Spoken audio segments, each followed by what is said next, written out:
This is Terror House Radio with Matt Forney and Bryden Proctor.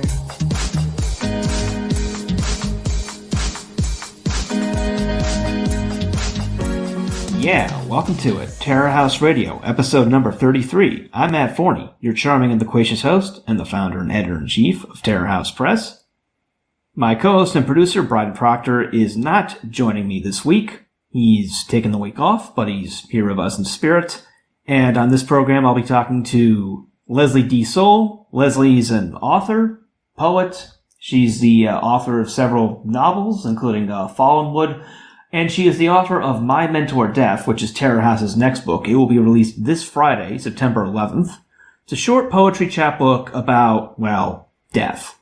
And other things as well. Leslie's an extremely talented poet and an extremely talented short story and novel writer. And I'm looking forward to having her on the show. And we'll be having her on in just a bit. Stay tuned. All right, Leslie, welcome to Terror House Radio. Thanks for coming on the show. Oh, thank you for having me. Now, I imagine, a fair bit of Terror House readers know who you are because you're a frequent contributor to the magazine. But, I like to do this with all my first-time guests just to, clear the air. Could you just give a brief overview of yourself, your work, that kind of thing? Oh, sure. So I'm a writer. I do primarily fantasy, sci-fi, more on the fantasy side because I just finished my quadrilogy, which is the Fallenwood series. And then I have done some poetry and whatnot. Just moved out here to Montana from California. I've had kind of some job shakeups. I've done all kinds of jobs working for the state, working for telecom, and what have you, but I'll always be a writer. So yeah. Yeah. Sounds like you've had an interesting past few months so far. With all this insanity going on. Oh yeah, definitely. In Sacramento, when the National Guard was in town, Steinberg, our mayor there, put in a curfew and didn't tell anybody. If you happened to catch a newspaper article, it said 7 or 8. So even if you did see that, nobody knew what time the curfew actually was. And then a guy was arrested out in front of my house screaming, "You're stepping on my wrists, you're stepping on my ankles." And my roommate and I just turned to each other and we were like, "You want to get out of here?" So we just packed up. I've never done this before, but we packed up a trunk load of stuff and made for, we were going to go up to Canada and actually go maybe see Davis Arini, but the borders closed. So we got as far as Montana. And then when we had to turn back, we were kind of hanging out in the Montana area and we're like, I think we could stay here. I think this place is okay. Yeah, Montana. I've only been to Montana once. It seemed like a nice enough place. It's at least it's not full of anarchy right now, so far as I can tell. Yeah, definitely. They were going to start a riot, from what I understand, in Great Falls because they've been bussing in these protesters. I'm kind of I'm a libertarian, so I think a lot of this has been planned. I'm not on the side of either of the main parties here. I just think there's some sinister stuff going on. But they were going to bus in protesters here and try and start stuff. And from what I understand, it just didn't work. So I think here's the place to be. Yeah, definitely. I want to talk a bit about My Mentor Death, since that's the main topic of this, of the show. Could you just give an overview of the book? Like, just sell it to the audience. Sell it to the audience. Why you should buy this book. Maybe buy 2 copies, give to a friend. Buy a 3rd copy, wear it around your neck. Buy a 4th copy. Buy as many copies as you can. Right? Well, I think there's just a lot of real sorrow and hurt and emotion in it that I think people can connect with, especially with everything going on.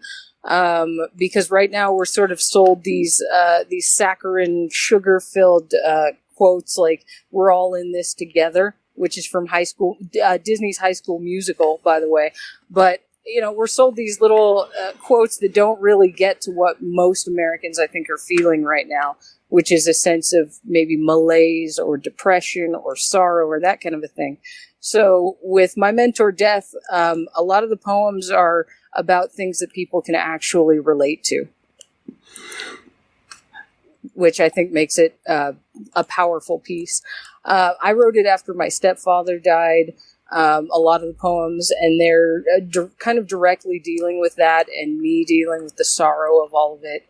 And I think especially right now where we've seen just all these different problems go through the roof, suicides and depression and addictions and just all the rest of it, I think it's something people can really get into. Yeah, definitely.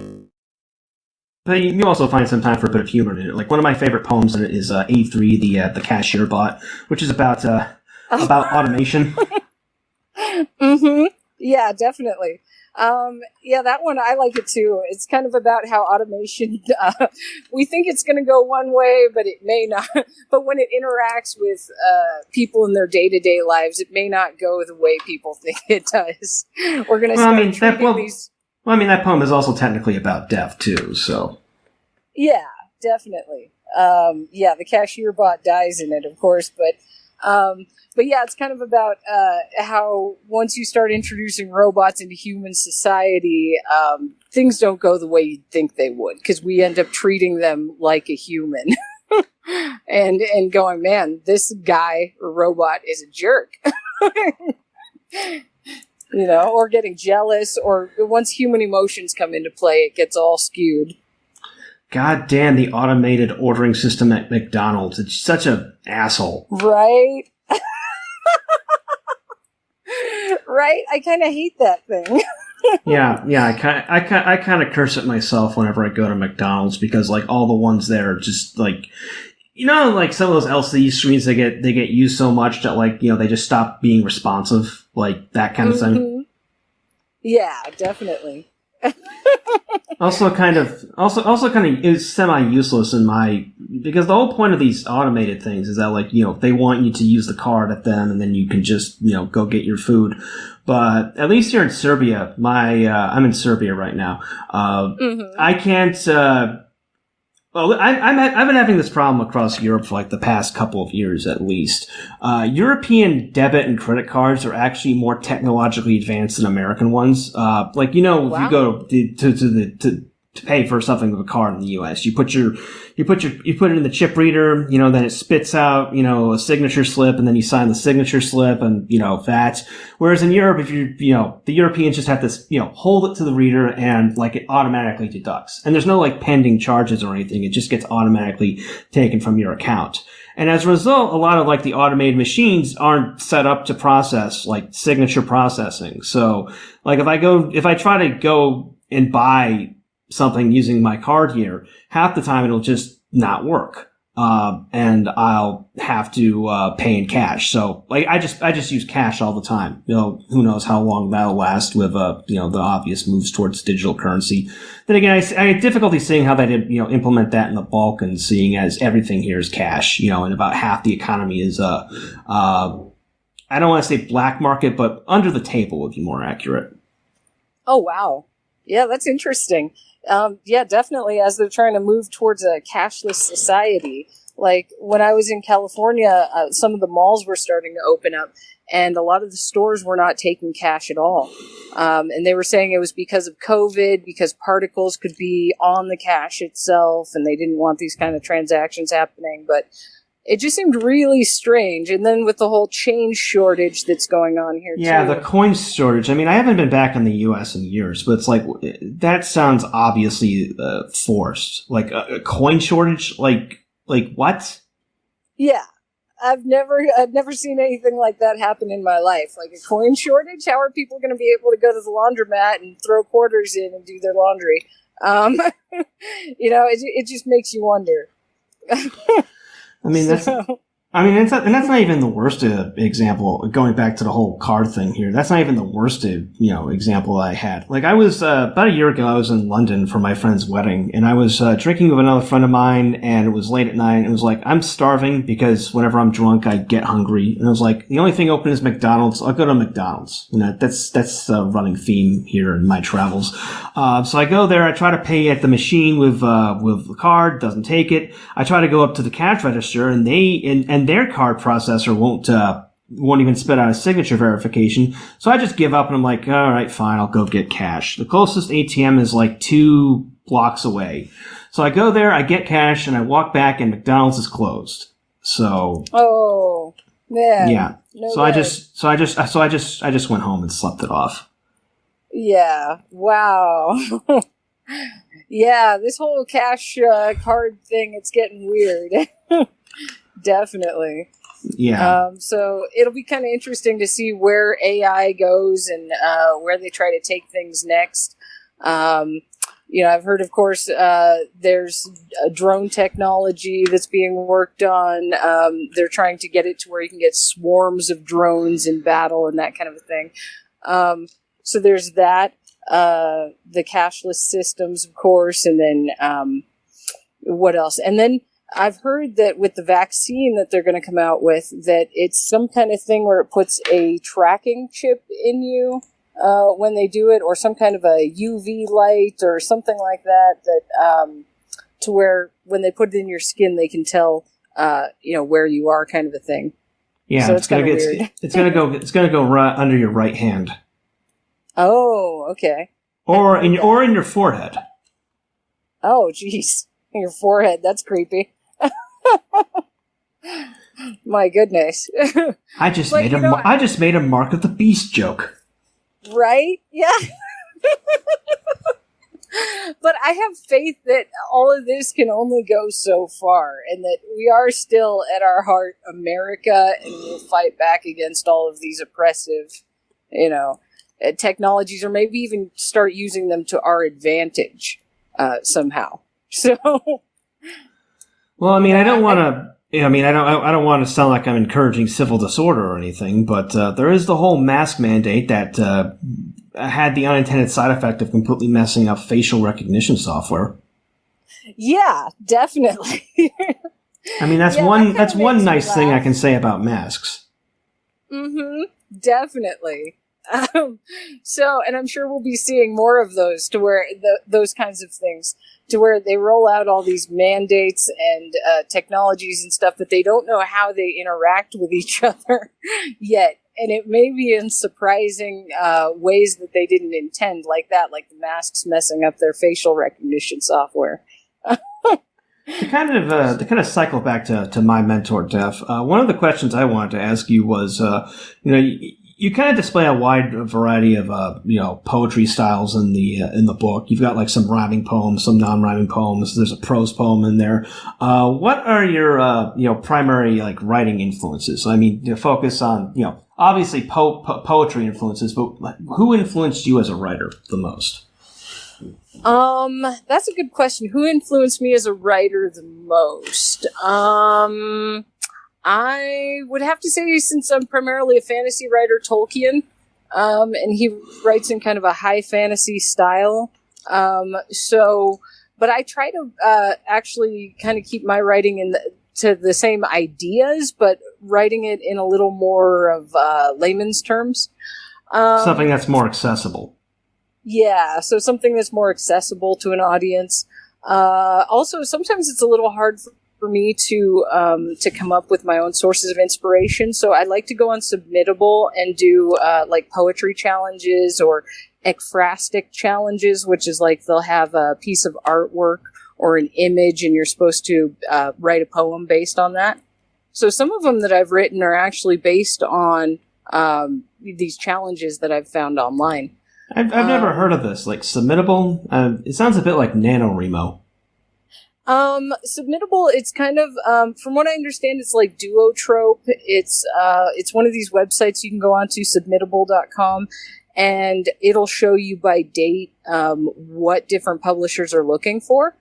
So they'll say, we need submit 3 to 5 nature poems by August 5th or whatnot, and so you can submit directly through the website if you have your poems on like a Word document or PDF, and just send them straight to the publisher that way. And sometimes they'll require a small like submission fee or reading fee. But I found it to be a really good source of finding potential publications. That's interesting. I hadn't heard about that. I mean, I know about Duotrope. Terror House has a listing on Duotrope, but I never heard about Submittable. I might check it out to see if we can collate more writers that way. Then again, we don't really have a problem with that. Well, we never really had a problem with that period, but it's always good to reach out. Yeah, it sounds like it's a good practice for poets and writers, to kind of streamline the process of writing and then getting that writing published. Yeah, definitely. Exactly. And it'd be interesting to see Terror House do something like that. Like maybe there's an image somewhere that you like that you could post and say, hey, everybody try and do a poem based on this image. But yeah, that'd be great to see Terror House on Submittable at some point. I know that you guys are on Poets and Writers, because my roommate, who's also a writer, tends to like Poets and Writers quite a bit. So I started looking on there and I was like, oh, Terror House. Neat. Yeah. I must have put that up at some point. I can't quite remember. I know I did Duotrope and some other site. I'm guessing that was Poets and Writers. Mm-hmm. Yeah, I think so. I haven't been on Duotrope yet. I've heard it costs money, so I haven't done that one. But Submittable is free to go on and create a profile and all that. Oh, that's helpful. Yeah, definitely. So I like it. At some point I'll try Duotrope though. Also, I like checking out all the publications that are out there. But as I'm sure you know, writing is kind of a volatile market, I would say. So that's why they always come out with the new editions of the writer's market every year. And at one point I started making a list of all the different publications and who I'd submitted to and what they take and all that. And it just got to be huge because I think there's a lot of turnover in the writing market just in general. But would you say that's pretty accurate? Or? Yeah, I mean, there's a lot of like sites and stuff that will, flame out after a few months or a year or so, because there's I don't want to oversell this. I obviously chose to do this. And it's not like this is some super important thing. I'm glad people like it, but I'm not like a sewer worker or doing something vital for society. But there is a lot of work involved in curating a literary magazine. And if you're publishing books, well, there's even more work. You've got to edit it. Yeah. You've got to, do the manuscript. You've got to do the promotion. You've got to deal with all the, the financials and the just the administrivia that comes with running an organization of any kind. So anything that kind of simplifies that is a good thing. Right. Yeah, I would imagine there's a lot to it. But you said you're not doing something that's vital to society, but I would disagree. I think writing is vital to society. It's just, we think of things a lot in capitalistic terms and money and putting a price on everything. And it's real easy to put a price on like a sewer pipe, but it's not real easy to put a price on a book or literature or adding to the discussion that's out there. And there's this book called Looking Backward that's really good about that it talks about how if we want to create the kind of society that we want in the future, we have to start thinking about things like art and literature and making it the kind of world that we want to see. And especially with Terror House, what I love is that you guys are fighting back against all the censorship and cultural oppression that the literary world's kind of been under. So I would say it is vital to society because we do because without that fight against censorship, so many voices wouldn't be heard. We wouldn't be adding to the whole cultural discussion that's out there. Yeah, I mean, Yeah, I mean that is fair. I'm not saying this is totally unimportant. I obviously think it's important, and so does everyone else. I just don't want to oversell it because, like, you know, there are too many artists and writers who are like, you know, I'm changing the world, and it's like, I mean, yeah, it's nice if that happens, but you know, yeah, I mean, it's good a lot of us, humble too, yeah, a lot of us just got into us because, you know. Mike Cernovich had a good quote to this effect. You know, writing is a mental illness. You can't not write. You know, I've that kind of describes my life perfectly. Like, I've been doing this in some form or another for over a decade, and I'm going to keep doing it in some form or another. You know, it's I didn't get into it for money, though the money is nice. I didn't get into it for fame, though the fame is definitely nice. I got into it because of a compulsion to do it, you know, and I don't want to kind of like oversell that as me changing the world or whatever. Yeah, exactly. Yeah, I think for a lot of writers, it's like that. It's like you have to do it. So, and a lot of writers don't really get paid a whole lot. If anything, there's a lot of markets out there that just don't pay writers nowadays. So yeah, I would say it's something that you can't not do. That's pretty accurate if you're a writer, you know? Yeah.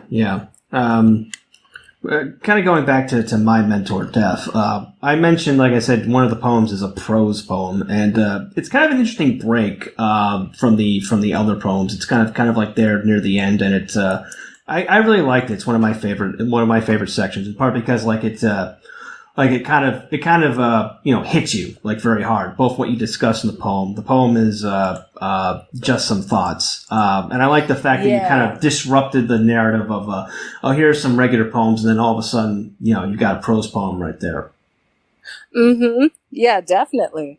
I was lucky to have some really good professors over at Sac State, and one of them, Josh McKinney. He introduced us to all different forms of poetry and styles of it and everything.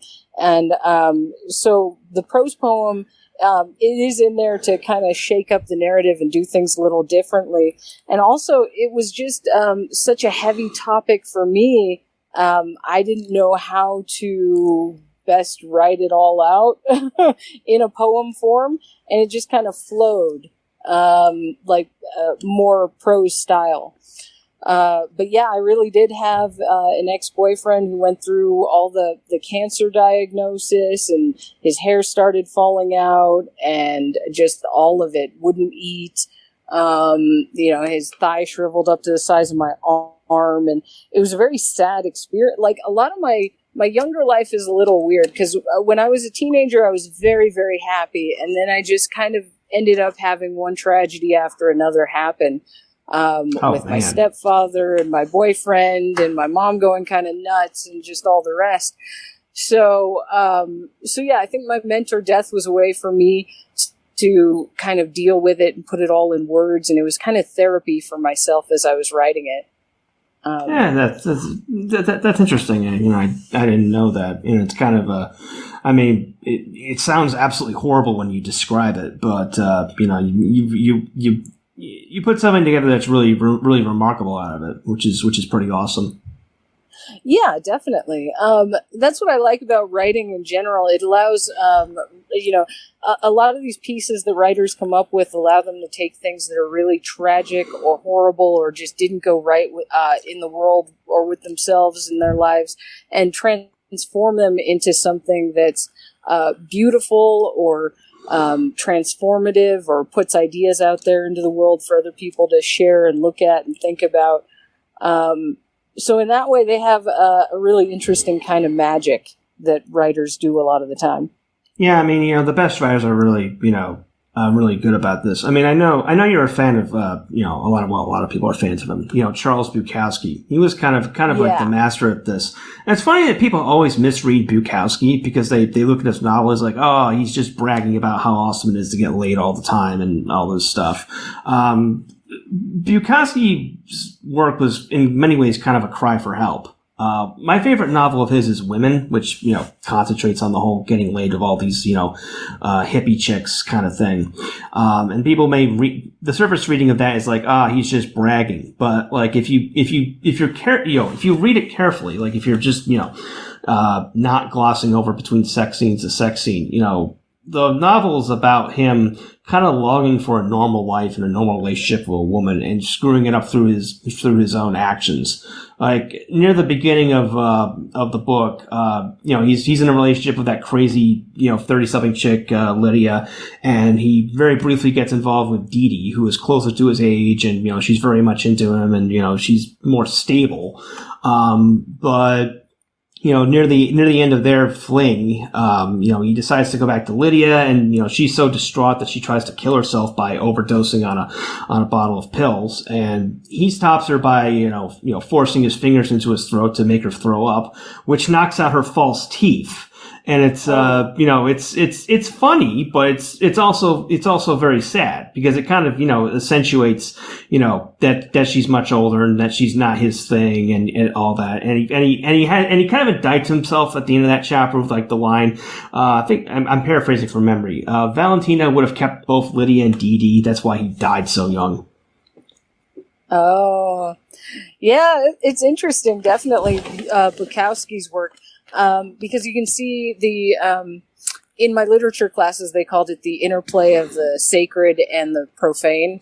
And so with him, I see that a lot, it's these everyday, atmospheres or situations, or maybe not so everyday, but, these just real gritty situations he gets himself into, but it kind of also expresses, malaise with the modern world, or just how things don't work out, or, these other big ideas that people can grasp onto.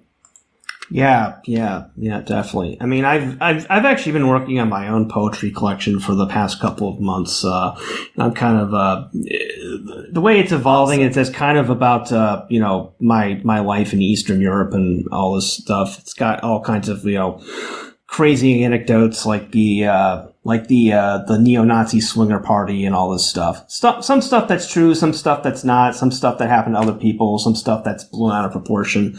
I'm hoping to have that done, or at least have like a first draft ready in like a couple of months or so. Nice. What's it going to be called? The tentative title for it is Anchor. I don't know if you listen to, one of the people in my circle, a friend of mine, Bibles. He's the author of The Better Face of Fascism, which is a book put out by Expat Press. Another great site you should go check out. He does a podcast called Alt-Right, spelled W-R-I-T-E. He's being funny. And I talked a bit about it on his show. The term anchor I was thinking of was I assume you're familiar with Rush V. Yeah. Mm-hmm. Yeah, he wrote an article years ago called "The Past is an Anchor," in which he basically talked about like no matter what you do, to a certain extent, things you've done in the past are going to continue to drag you down. You can overcome challenges and stuff, but at the end of the day, like there's no escaping that kind of baggage. So that was what I was thinking of when writing this. Like I'm not old, obviously, but I'm not young either. I turned 32 this year, and I was just thinking about like all the things I've done, my past writing, political activism, all that, and, how it affects how people see me today. Even though I'm not the same person I was 4 years ago or 5 years ago or even 6 months ago. But it's still going to be out there. So that was just kind of I might change the title. I don't know, but, it seemed to kind of fit with what I was doing. Yeah, I like it. Anchor. Nice. Yeah. Definitely. Yeah. I'd like to read that. Yeah, you might get the chance. Yeah, who knows? You might have a signed copy in your hands in a few months, depending on how things shake out. Yay. Awesome. But yeah, kind of go back to what we were talking about at the beginning of the show. This is something you wanted to bring up, the whole kind of COVID insanity. That was one of the reasons you left California, which at last I heard, has the wonderful walking contradiction of all businesses being closed, yet people are out there rioting in the streets. Mm-hmm. Yeah, definitely. Well, I feel like that's what happens when you take away people's ability to let off steam. So everything is closed over there, except, I mean, it might be getting better because I've heard the Indian casinos are open now. But when you take away people's ability to go out and have fun and see other people and even go to church, they close the churches there, or just any of it. And then you start inciting these riots. I think a lot of people are maybe getting involved with the riots and things because they just don't have anywhere to go, any way to let off steam or this is like a social event for them. You can't go to the clubs anymore. You can't go to bars in many places. You can't just hang out and do normal things. So you do the one thing that you're allowed to do by the government, and that's go out and protest. Yeah, exactly. Like here in Montana, there haven't been, from what I know, have heard or seen, there haven't been any riots or protests really. And I think it's because a lot of places here are open. The casinos are open. There's places you can go to. There's people you can see. A lot of the places you have to wear your mask when you enter, and then you can take it off as long as you're social distancing. But it's not nearly as strict or as crazy as things would be if I were still in California. Yeah, I mean, I was gonna ask you about the mask thing, which is, even out here, it's starting to get on my nerves. Yeah. I mean, I should probably start the story from the beginning, because that's how it makes sense. I was living in, for about a year and a half, I was living in Georgia, the country, not the state. And, about a year ago, I decided I was going to go to Argentina, for various reasons, to kind of get out of Europe, see South America a bit. I've got friends down in Buenos Aires, so, which is a motivating factor for me. Like, I don't like the idea of just going to a new place and not knowing anyone. I kind of put it off the initial move because I wanted to get Terror House going. I got that going. I went to Armenia for Terror House related business because, Georgian law doesn't allow private couriers to transport debit cards, and I didn't trust the Georgian Post Service, so I had to go to Armenia to get the Terror House bank account debit card delivered to me, and then I went back to Georgia for a couple of weeks and decided, I may not be in Europe for a long time, if ever. So before I go to Argentina, I'm going to go and visit some countries that I've wanted to visit. So I flew to Greece back in March. Spent a week in Athens. That was really nice. I'm looking back on that trip with a bizarre amount of fondness because that was like the last moment of normality before everything went to hell.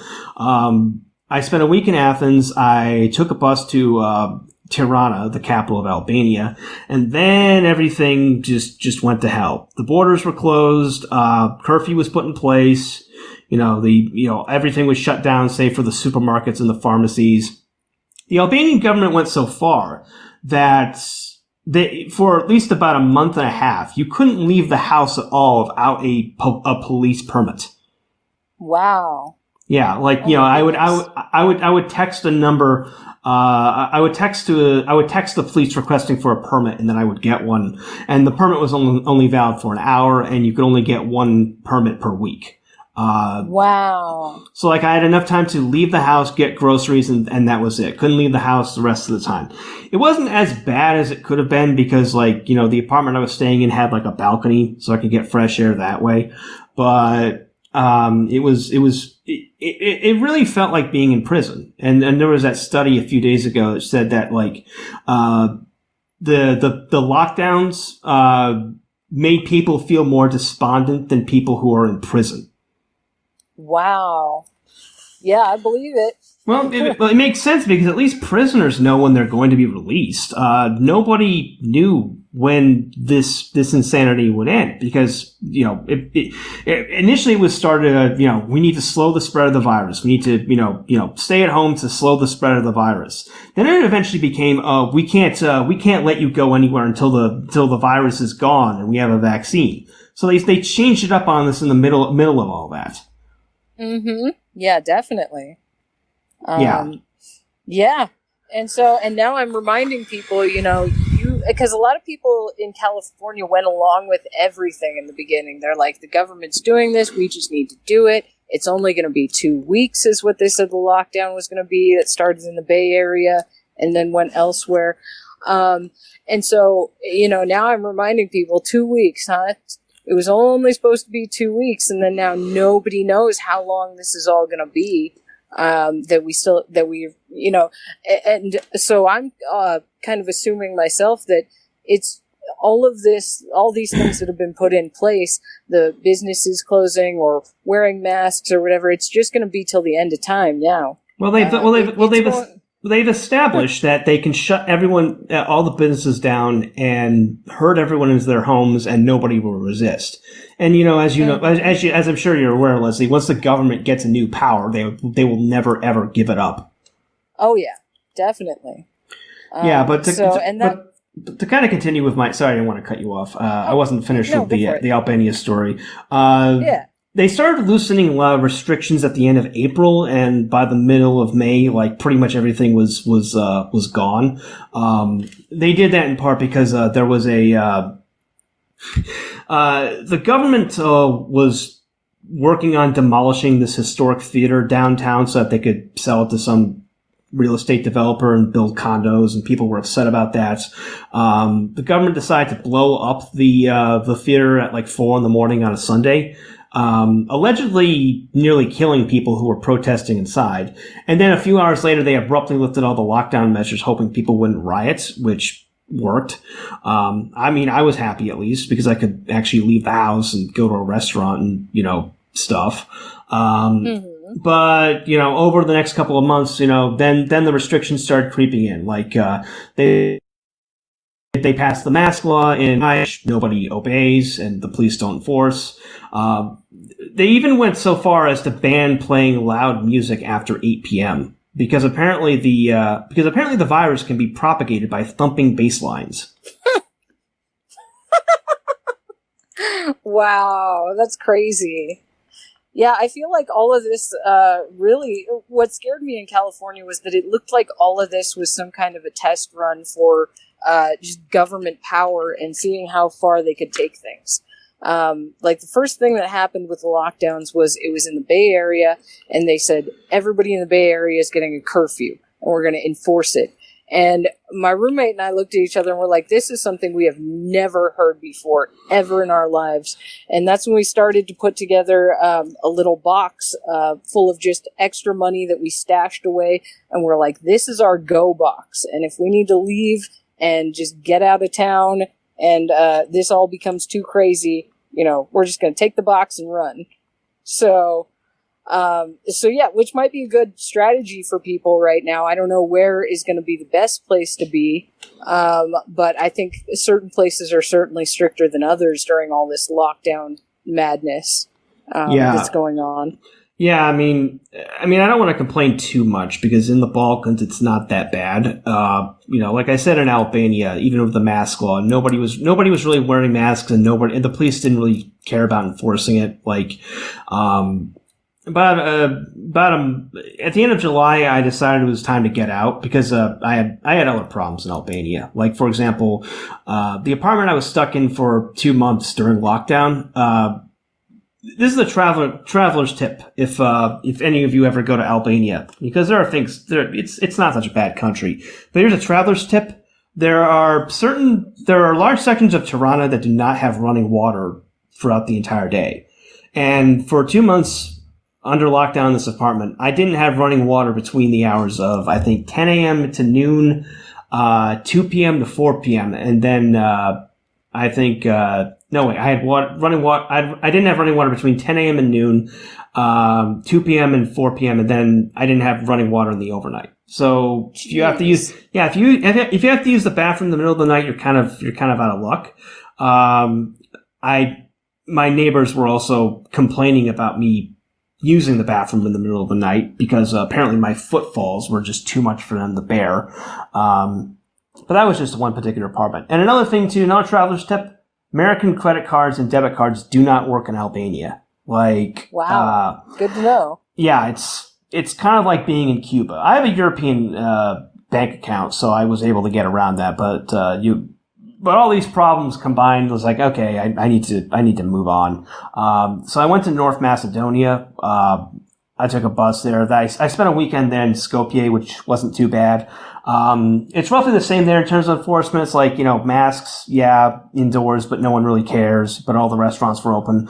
My bus did get pulled over on the highway by a cop who yelled at us to put our masks on, but because not even the driver wasn't even wearing one. But that's all he did, yell. He didn't issue any fines, anything. And then I came to Serbia, a few days later, and like here again, nobody really cares. In fact, the government actually tried to reimpose a lockdown in Serbia back in July, and people rioted. Like they assembled in front of the Parliament building and actually broke into the Parliament building. They were so angry, and the government climbed down immediately. Wow. Oh something goodness. Something riots are the language of the unheard. Something. Mm-hmm. Yeah, definitely. And it's just, it'll be interesting to see where all this goes. Hopefully, I've heard that the virus is real. At first, I thought, okay, there's no way this virus can be real. It's all made up. It's government stuff to take power. And that's what I was afraid of. I actually have a friend who got coronavirus and said it's real and it's a horrible thing and you don't want it. So now I'm kind of changing my stance on that a bit. It is most likely a real virus that we have to take seriously, but how far does that go? Well, I mean, the people who criticize all this stuff, like, no one's saying the virus isn't real. Well, my views of it is that it's just, everyone says just the flu, bro, but it's not that much worse than the flu. Like, provably, the only people who are, like, really impacted by it are, if you get coronavirus, you're almost certainly going to live. Like, you are. The only people who really seem to die from it are, like, the elderly people. And I mean really old people, like in their late 70s, early 80s. The average age of COVID fatalities in Italy was 81. We're talking about people who are basically, it sounds callous. We're talking about people who are basically on their last legs already. That's number one. And the other group of people who tend to die from it are people with, diabetes or other pre-existing conditions. So people who weren't in great health to begin with. So basically, if you're not really old and you don't have and you're not morbidly obese, you'll probably be fine. It'll suck for a few days, but you'll probably be fine. The point is that all these measures, the masks, the lockdowns, this vaccine that's being rushed out, the total remolding of society is not proportionate to what the virus actually does. Yeah, definitely. Yeah, and at first it really had me shaking my head going, why are we having all of this happen because of the flu? We weren't told very much information about this virus, just that it's flu-like, but the symptoms we don't really know. You might have a fever. And so it's like, okay, I've never seen all of society shut down entirely for the flu. So yeah, it's just been really strange. It's impacted a lot of things. I lost my job in Sacramento that I really liked, because of COVID, because, the company I was working for just didn't have, measures in place to transition to doing everything online, or working remotely all the time. And so, yeah, I think for a lot of people, it's just been this huge upheaval for, essentially what seems like a flu. So yeah, it's just been really a strange kind of thing. And one kind of wonders how far, how long are we going to have to live in this new normal that they're saying that we have to be in? Well, I like the way Bryden put it, because we talked about this on a recent episode.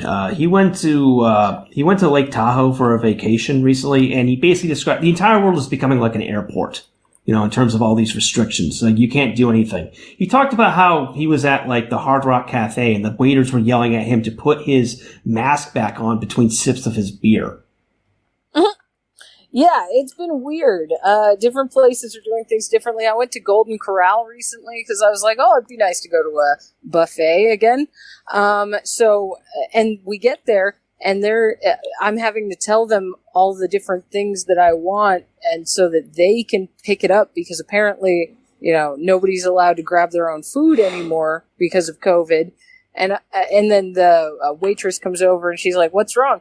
And I said, "Well, we're at a buffet, but it's not a buffet."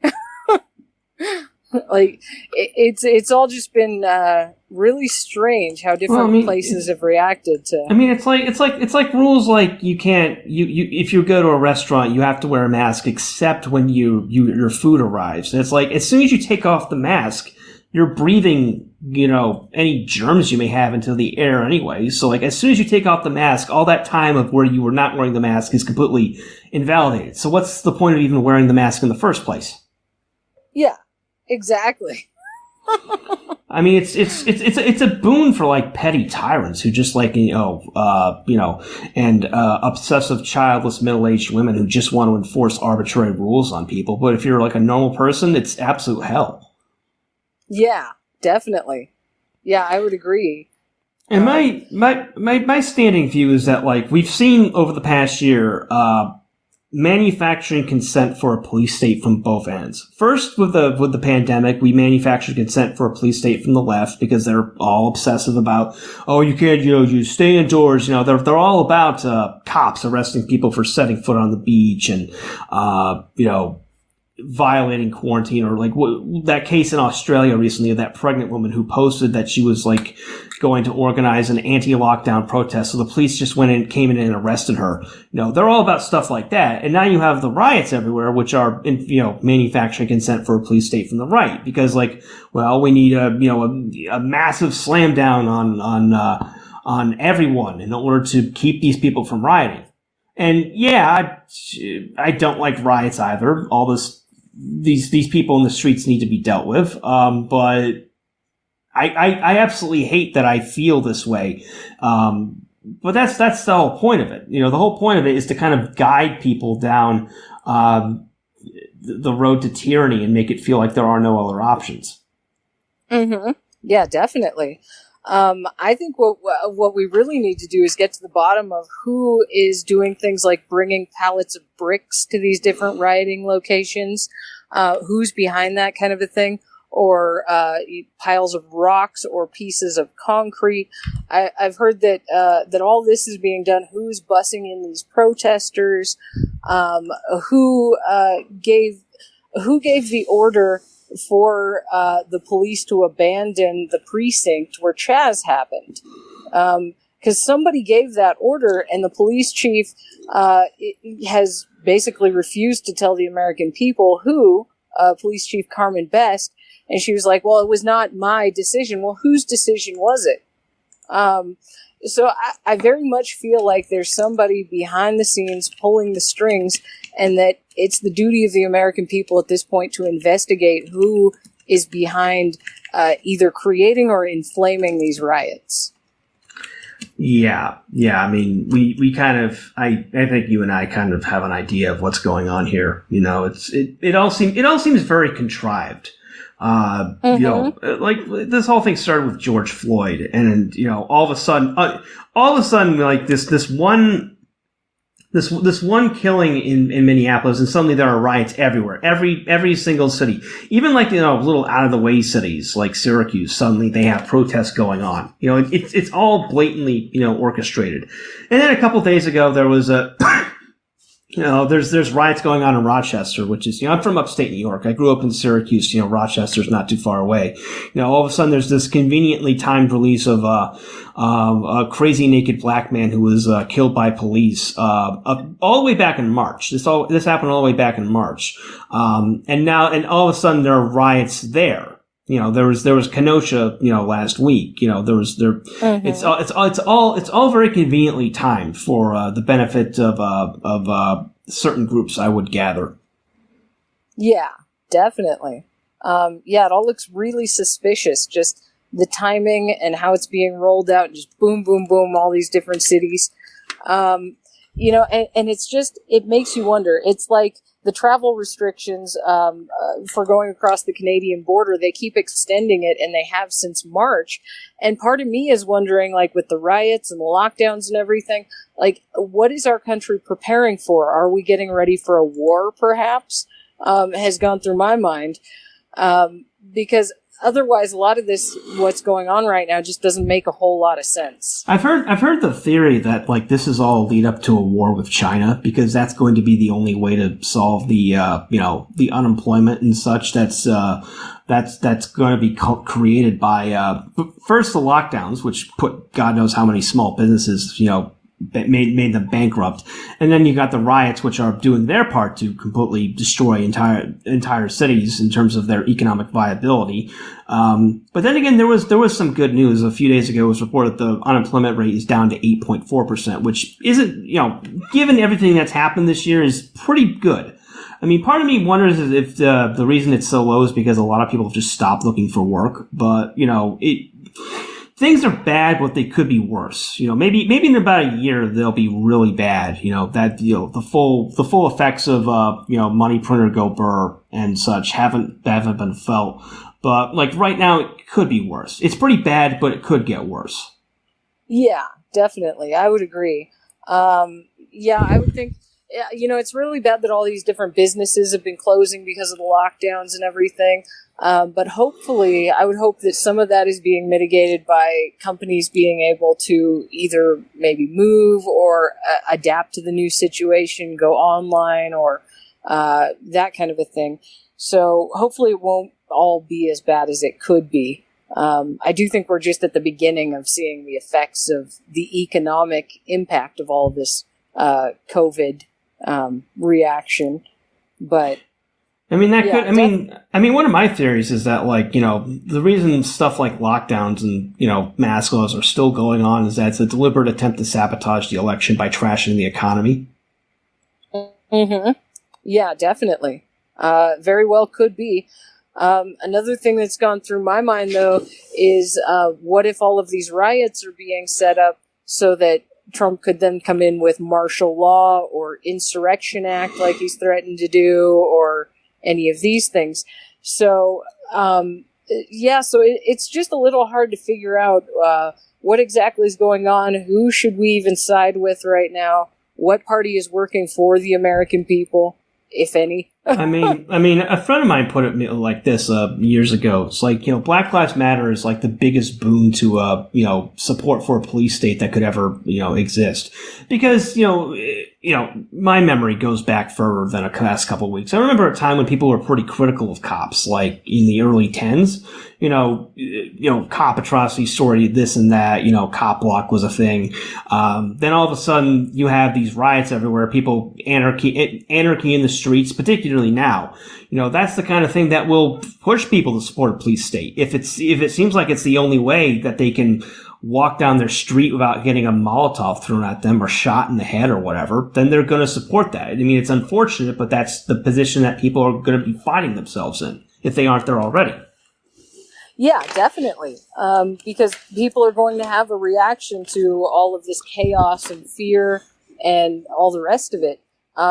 Which is another thing also. I think people are being kept purposefully in a state of fear through this whole thing. With first we had Corona, and then we had murder hornets. That story was everywhere through the media, all the murder hornets stuff. And then, lockdowns and riots and what else? It seems like it's been a constant barrage of you should fear this, you should fear that. And I think a lot of people just don't know how to react. Maybe people don't necessarily want a police state, but they do want to protect themselves and make sure that riots aren't going to go on outside their house, or that their home isn't going to be invaded, or all the rest of it. So you really got the American people stuck between a rock and a hard place. Yeah. All this, the fears you mentioned, Leslie, but just like the uncertainty of not knowing what's going to happen, to themselves personally, or just on a greater society-wide level. I mean,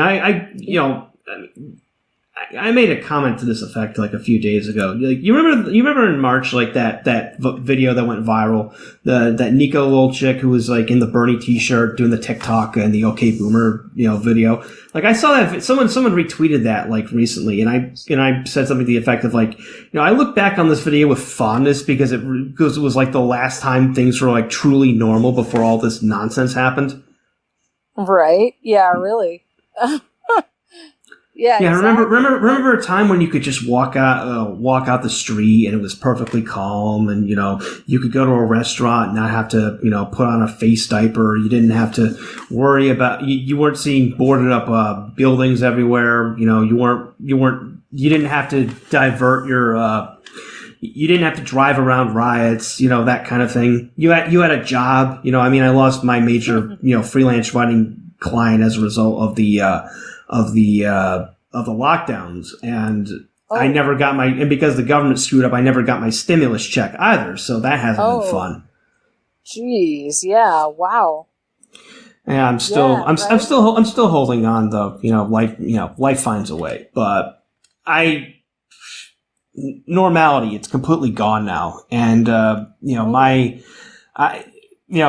part of me hopes that it will be over in some form or another soonish, but like that hope just ebbs every day. Like, it's probably going to be like in terms of this radical reshaping of society, or at least just this general chaos, it's going to be around for a long time to come.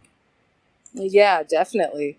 I think because it's all been orchestrated and put upon us this way, that just it ends when we end it, is kind of how I think of it. These lockdowns, the mandates end when we end it, when we've had enough and we say no more.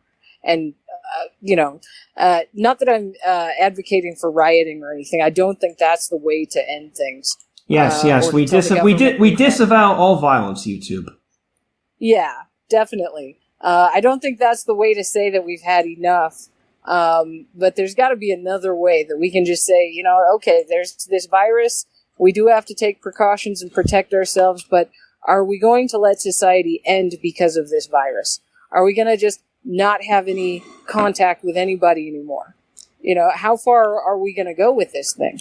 I mean, the health minister of Canada was advocating earlier in the week that like couples should wear masks when they're having sex. Yeah, I saw that article. I was like, "What in the world?"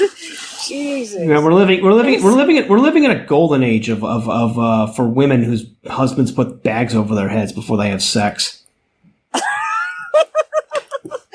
Right? Yeah, really. Or, I was very hurt because some family members of mine didn't want to see me in person anymore.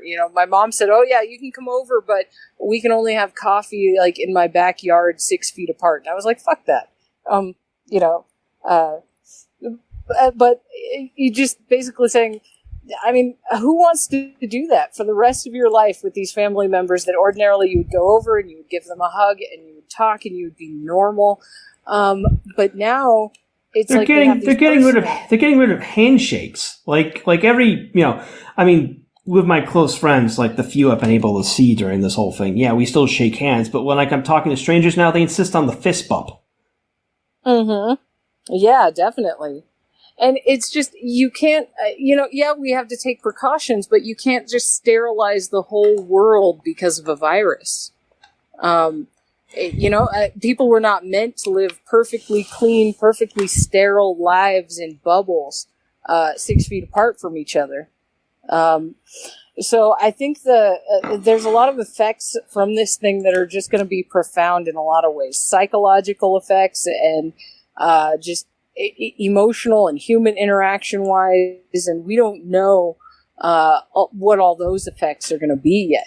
We don't know how society is going to evolve from this. Yeah, one of my favorite things, like I said, with the lockdowns, like right now in Serbia, it's illegal for any business to stay open past 9 o'clock. They're allowed to stay open till 11 o'clock if like it's an outdoor restaurant or bar or whatever, but you can't have nightclubs or anything like that.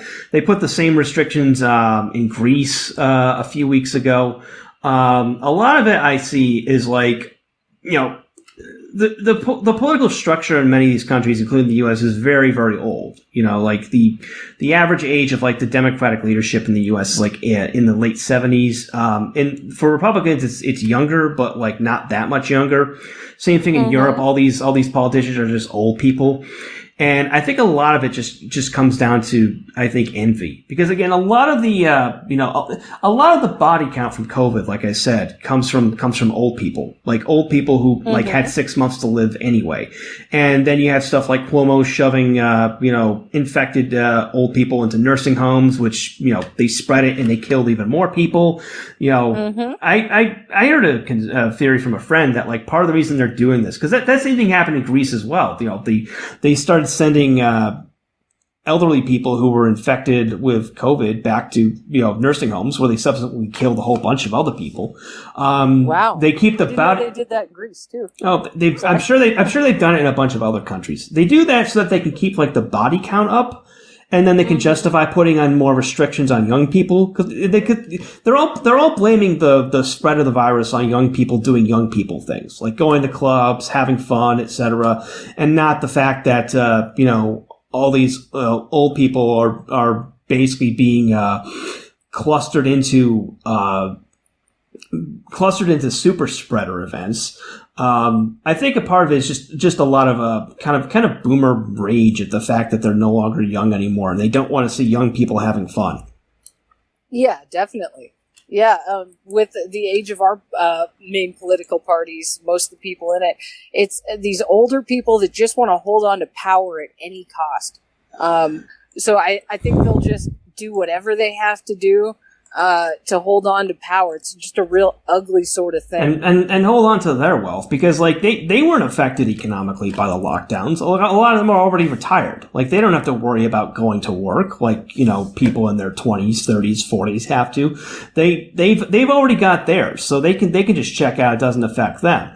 But if you lose your job because of lockdowns, because you can't go to work, or because extended shutdowns force the bankruptcy of the company you were working for, well, there's earning potential lost. I mean, you have all these studies showing that like young people people who are like young in like their teens and 20s, who like become that age during a recession, like their earning power throughout the rest of their life is permanently impacted. They will never be as wealthy as they would have been had they grown up some other time.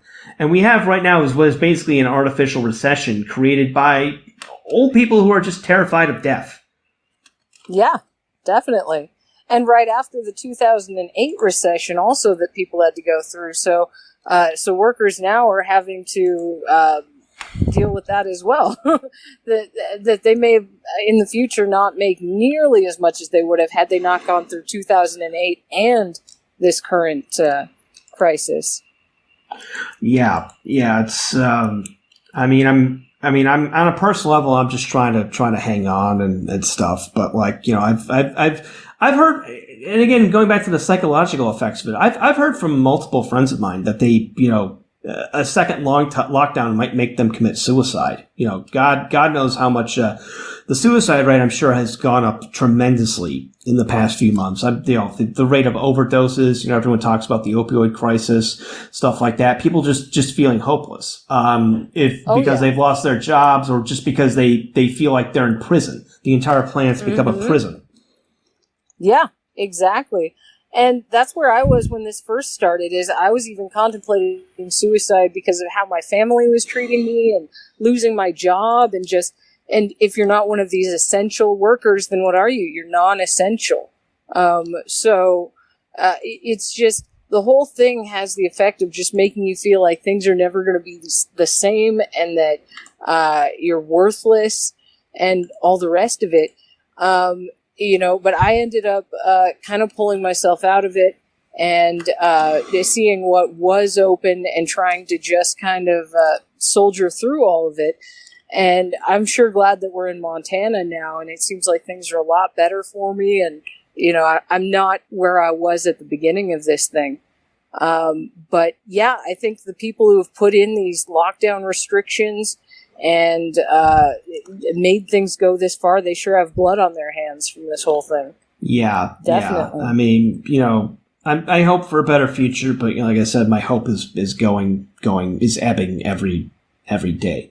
But at least we still have books, and at least we still have stuff like Terror House and Expat Press and Misery Tourism and all that. It's been about an hour, Leslie. I think it's we've had a good discussion, but I think it's a good time to wrap it up. Is there anything else you'd like to bring up?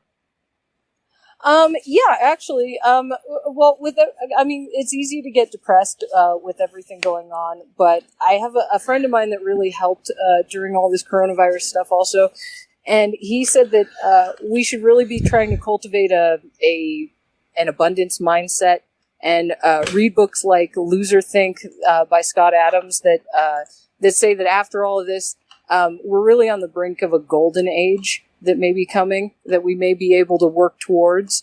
And so I would say just all is not lost.